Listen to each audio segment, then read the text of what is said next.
Го следите неделното интервју на Слободна Европа. Во него гостине Ѓулистана Марковска, поранешен пратеник на ВМРО ДПМН. Господја Марковска, десетина поранешни пратеници на ВМРО ДПМН, меѓу кои и вие, упативте отворено писмо до актуелното раководство, барајќи да се врати на првичните цели. Дали планирате и други активности во оваа насока или останувате само на писмото? Во овој момент не се работи за организирана група на пратеници кои нешто би постигнале, од причина што се работи за група ветерани, загрижени за општата актуелна политичка состојба за државата, каде се движила Македонија, и од причина што во далечната 90-та година, кога ги удривме темелите на независна Македонија, ние зацртавме Македонија да биде и членка на Европската унија и НАТО. За жал тоа до сега не се случи. Велите дека наместо да се отстрани криминалот и корупцијата, владата шампионски уште подлабоко се нурнува во нив. Дали мислите дека ова раководство има капацитет или не сака да се справи со криминалот и корупцијата?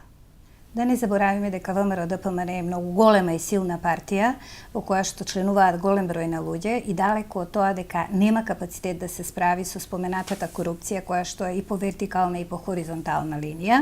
Значи капацитет постои, меѓутоа сметам дека има обструкции и дека имаме едно општо замајување на народот со популистички мерки во кои што таа треба да се скрие. Од каде доаѓаат тие обструкции?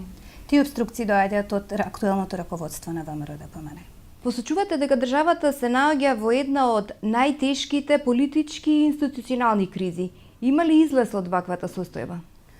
За мене излез беше да се распишат веднаш вонредни парламентарни избори, со тоа што претходно би се прочистил избирачкиот список, би имале силна контрола и мониторинг од меѓународната заедница и изборите не би ги организирала оваа влада, од причина што претходно имавме сериозен политички момент на акцијата Пуч, на бомбите и така натаму.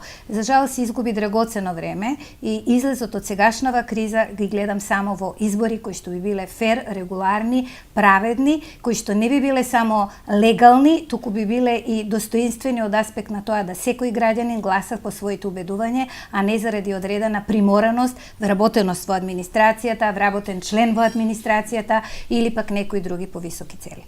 Ако толку лошо актуелното раководство ја води државата, зошто тогаш членството молчи? Видете, актуелното раководство не ја водеше државата толку лошо во почетокот. Тоа беше периодот кога ВМРО ДПМН имаше само 300.000 избирачко тело.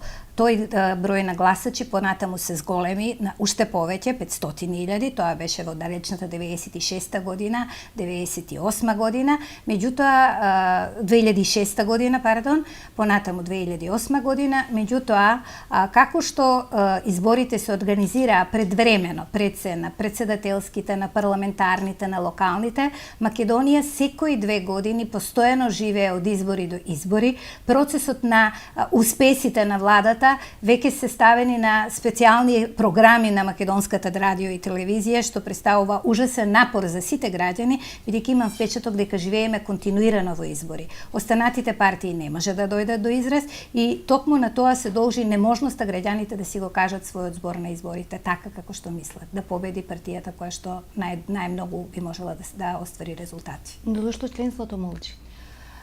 Членството молчи затоа што таква е и матрицата на ВМРО ДПМН. Секогаш постоела една хиерархија во смисла на почитување на одлуките на највисокото раководство, меѓутоа имало внатрепартиска дебата и обично до она до кое што партијата треба да го изгласа како одредени политики за различни области, се стегнувало со дебати. Сега имам впечаток, бидејќи не сум во органите и телата на ВМРО ДПМН, дека тие дебати или ги нема, или исклучиво се водат во рамките на високото раководство на партијата.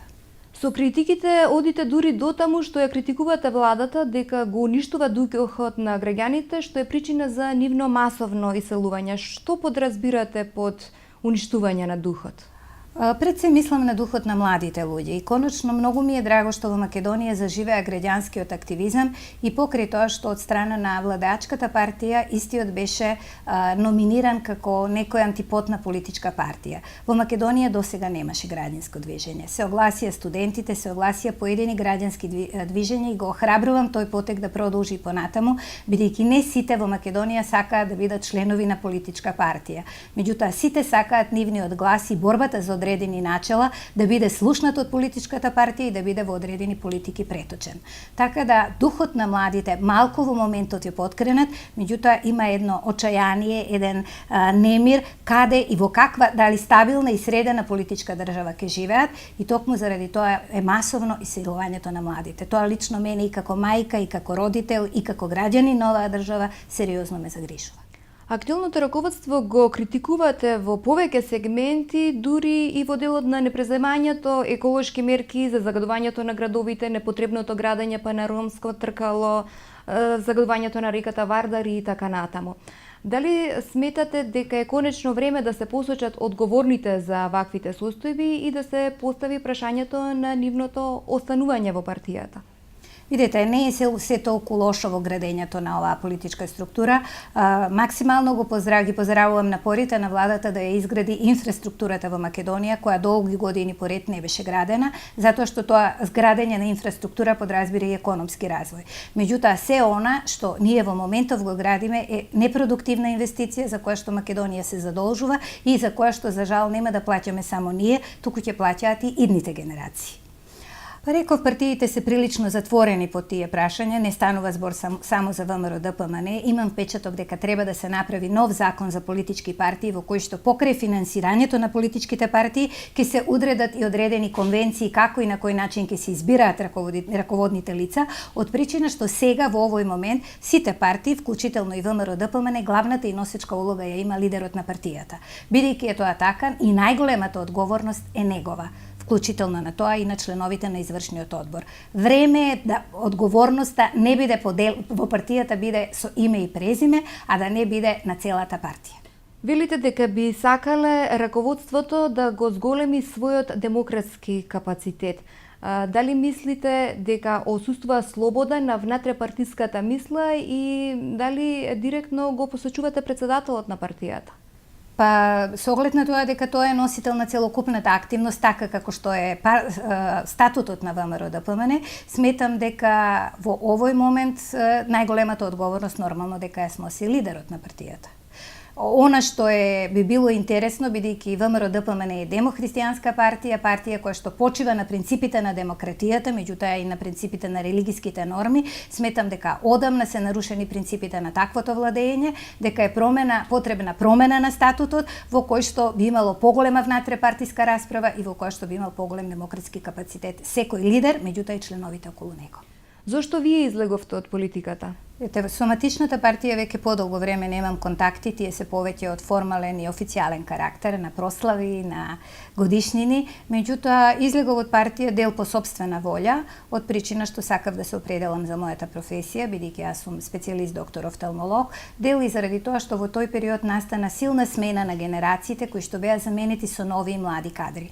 Тоа е потребно, меѓутоа бидејќи промената на кадрите беше во смисла на внесување на кадри на кои што првично занимање дури во политиката и на високи политички функции, пред се тука мислам на градоначалници, на пратеници, на директори на јавни предпријатија, па и на министри, беше возраста некаде околу 30-та година, што сметам дека е погрешно. Голем дел од нас, ветераните, останаа на страна. И сметам дека успешниот рецепт за работа на секоја партија е да ја спои младоста со искуството, бидејќи младите носат полет и енергија, меѓутоа зрелоста во политичката работа и искуството што го носат годините не треба да се занемари.